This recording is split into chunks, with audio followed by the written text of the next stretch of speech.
Howdy folks, this is Saint Chad, and we are back with more Monster Loves You. In the last episode, we had just reached adulthood, so we are picking up from there. You're an adult now, you'll grow stronger over time, but your personality is no longer as mutable as it was when you were young.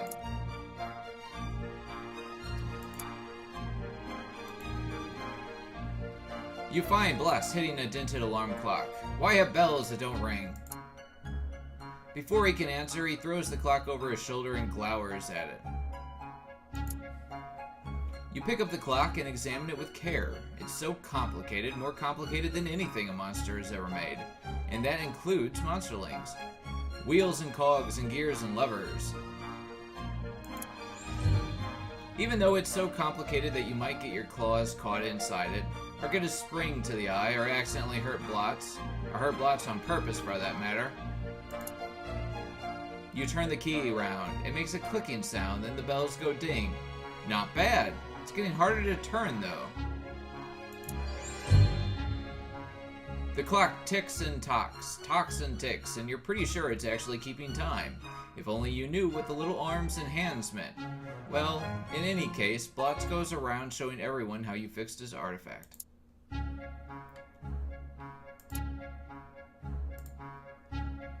Wild chickens are back in season, as delicious as they are mean.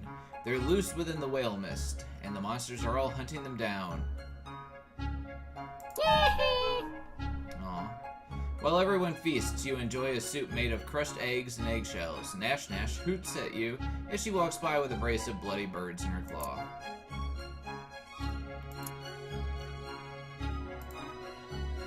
You show your newest collection of human artifacts to your neighbors. They seem suitably impressed and listen in. The truth is, you just found them in the woods, but everyone seems so interested it would be a shame to let them down. Monsters do love a story, so you could stretch the truth. By the time you're halfway done with the tale of your peaceful walk, back to Omen with the artifacts, Hamrag is asleep and everyone else has gone home.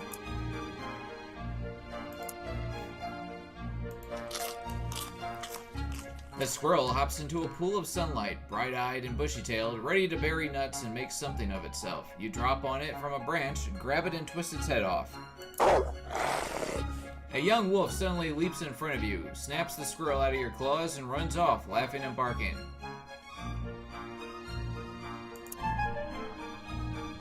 You run into the underbrush, slashing and tearing at the binding vines and leaves, but soon lose the wolf's trail. As you stagger home, you notice that wolf poop has been left along the trail. You know, without a doubt, who left it there. As you approach your hovel, Blistry helpfully points out that you stepped in some of the wolf poop. You're a laughingstock.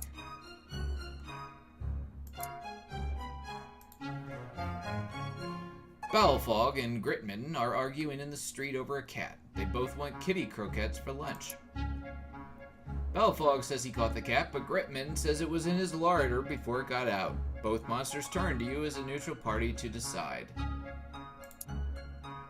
Bowelfog holds the cat close, stroking it absently. The cat meows and rubs its head against his chitinous gripper. You're able to persuade Bowelfog to give Gritmitten the cat's tail, so that's something. Gritmitten thanks you for your intercession.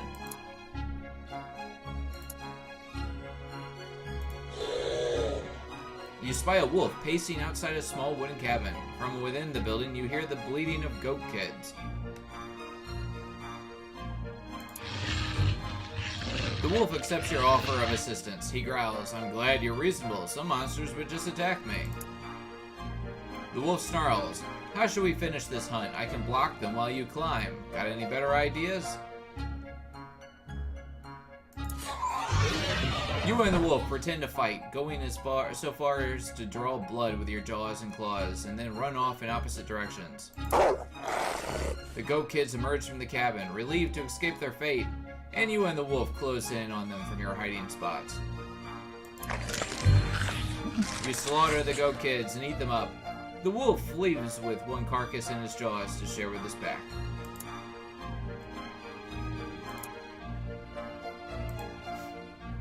Gobclaws and you are arguing about what to have for lunch. Suddenly, your favorite food flies down from the sky and perches within arm's reach. The magpie chirps. Have either of you seen a cornfield around here? Your stomach growls.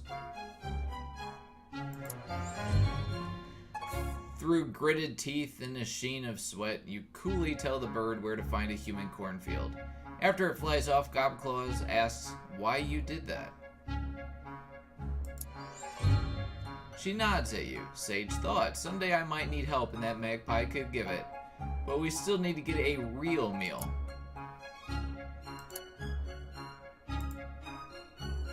You take the lead on a hunt in the whale mist, but you've become separated from the group. Suddenly, you catch sight of something. There! Within that thicket, rumor has it that an especially large, clever snake tricked Nash, biting her and made her sick for days. And it's right there, waiting, watching. You call everyone.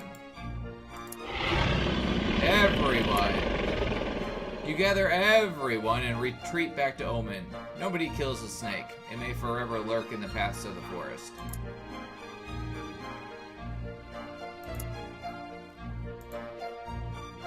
Today is the day of the Spinner 500, the big spider race. Winners are regarded highly by all around town. But your spider hurt her leg this morning. What should you do? With a tear and a smile, you and your spider watch from the stands. The spider sucks the butter out of a piece of popcorn and gives you 4 tiny thumbs up at once. She rubs her healing leg and says, "Next year's the year if a bird doesn't eat me."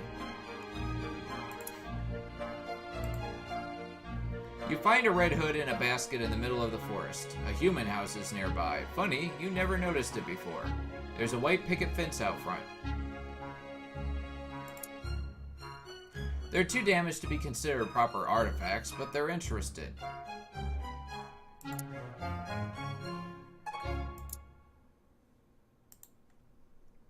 It's the scream-along, sing-along. Everyone's screaming. Loudest monster wins. You're totally going to break some windows and eardrums. But why are all these monsterlings here? Your singing has been known to hurt their ears.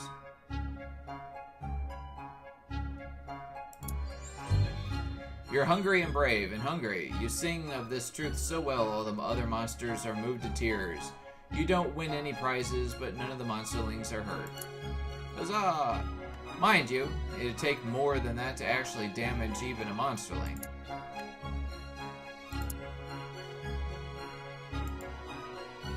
As you explore the whale mist, you notice that the air smells faintly of gingery bread. There, ahead, there's a flock of very fat birds pecking a trail of crumbs that winds through the trees. It leads along twisting paths you never knew existed. Deep in the forest, you come across a rickety human house, which smells of baked goods. You hear human speech. 2 children are babbling nearby.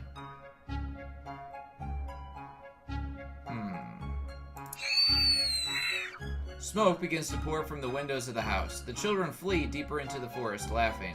As flames rise to engulf the whole house, you hear an adult human screaming inside.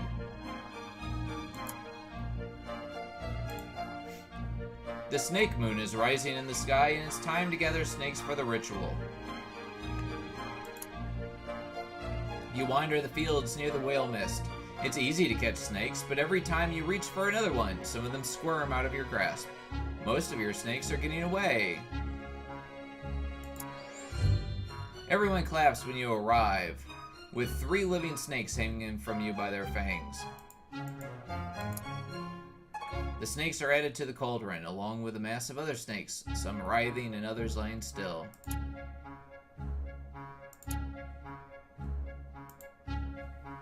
A pack of monsters set out to capture the honeyed bees, a special swarm that carries its hive along with it in small pieces. The sweet odor of rich honey is everywhere along the forest trails. Blistery says, "Me first, and I'm not sharing either. It's every monster for herself today." Nash nods and flexes her claws as everyone splits up.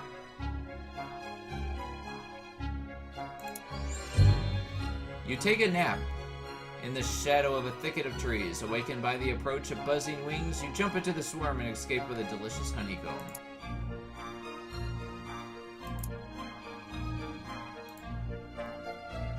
You look over your garden. Most hovels have gardens. Many monsters don't care, but some like to show off their herbs, spices, and flowers.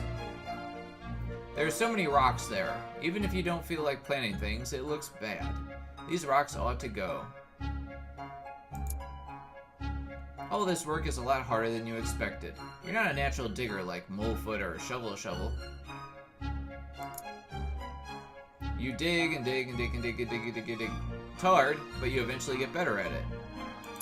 Dig and dig and dig. When you're done, the garden looks much better. All that digging turned over the earth, too. That's probably a good thing. The spine doctor, out for a stroll, stops to compliment your work ethic. You're growing old, my friend. Your body is very soft and you drip slime everywhere you go. It's getting hard to leave your hovel. It's your time and you know it. Unless you've lived well, your body will return to the slime from which it came. But if you have done well, your fellow monsters will test you and donate blood to a portentous infusion. A group of elders is waiting at the door of your hovel. They've seen your drippings. They know it's time for you to dissolve or ascend. The elders of Omen surround you at the spawning bed. They've built a fire beneath a small cauldron. Your body is squishy and damp.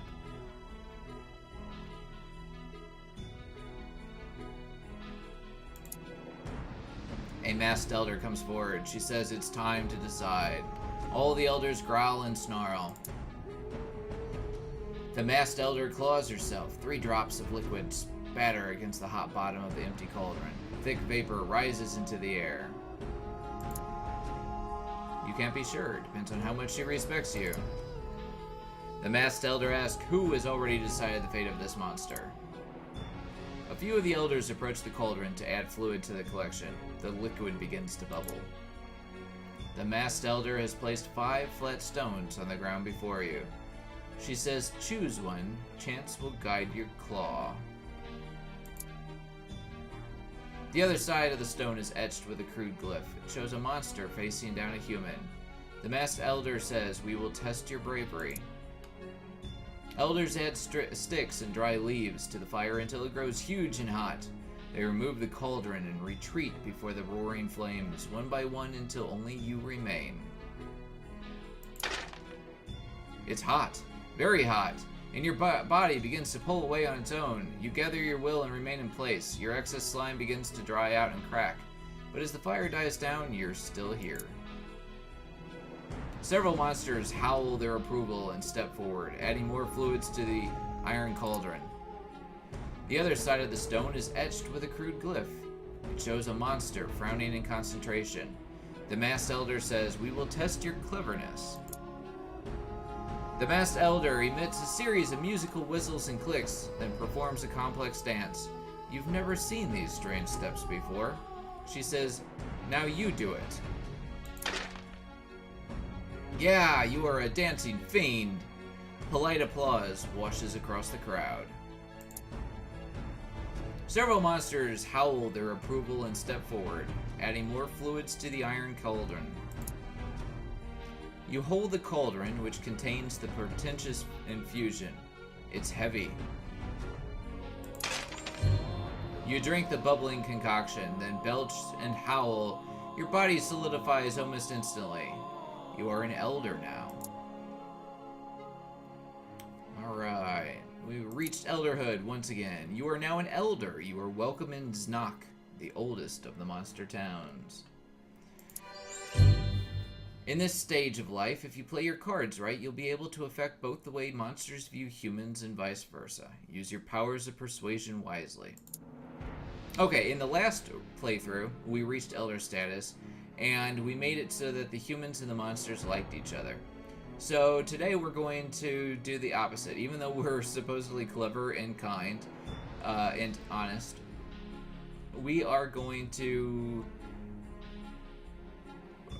create the rift between them. and we'll go ahead and get started, even though we probably won't have time to finish up in this episode.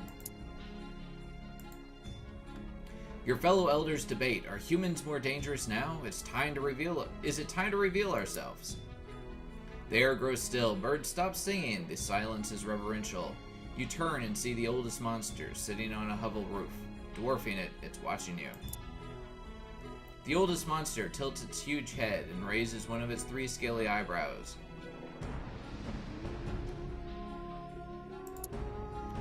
The oldest monster tilts its head the other way, intrigued. It then turns and leaves, jumping down from the hovel roof with a ground-shaking crash. They're impressed that you said something like that in front of the oldest monster.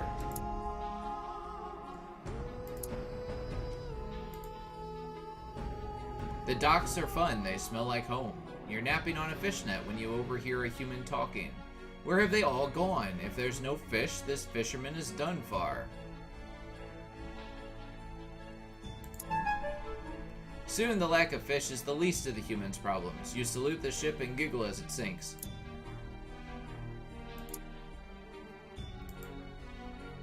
Greed Blitz, puffed up with multi-syllabic importance, addresses the other elders. My fellow monster, and he begins. I propose we meet the humans halfway. No, he clears his throat. I think we should learn from them and adopt human ways to become more civilized. Your statement goes over well. Soon, various elders are proposing methods for sabotaging human practices. What is this place? You're in a dark, dank, woody room that smells like old jaggery. Humans sit at a long counter and drink what looks like foamy cider. They seem sad and a little confused. After a bit, you see there's a stool open, so you climb up and plop down on it. One of the humans starts muttering about his problems. At the crash of exploding glass, the humans turn and really see you for the first time. One of them staggers forward to attack. For some reason, they're all kind of slow. You escape easily.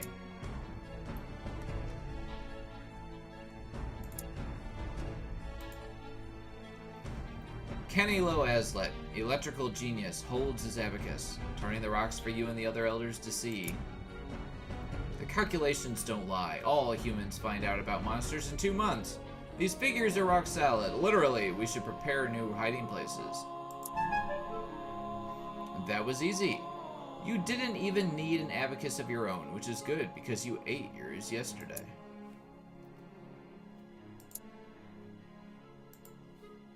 You watch as an elderly human tries to fix his house. He looks up at the leaky roof with a sigh as it starts to rain and goes inside. Looks like a trickle of water will get into the attic from this storm. It might do some damage to the human's house. He also left his tools out. You dance around on the roof, tearing up more shingles with your claws and letting in gallons of rain. When the human sees the damage later, he knows something strange and hostile is out there. Alright, we've got 8 days left. Our relationship with the humans and theirs with us is pretty darn bad, to say the least. So I am going to go ahead and leave off for now. We will be back on Friday with yet another episode of Monster Loves You, where we will finish out our journey through Elderhood and probably start afresh as a new monsterling. So, if you enjoyed the video, please give us a like, comment, share, subscribe, and we'll see you next time for more Monster Loves You.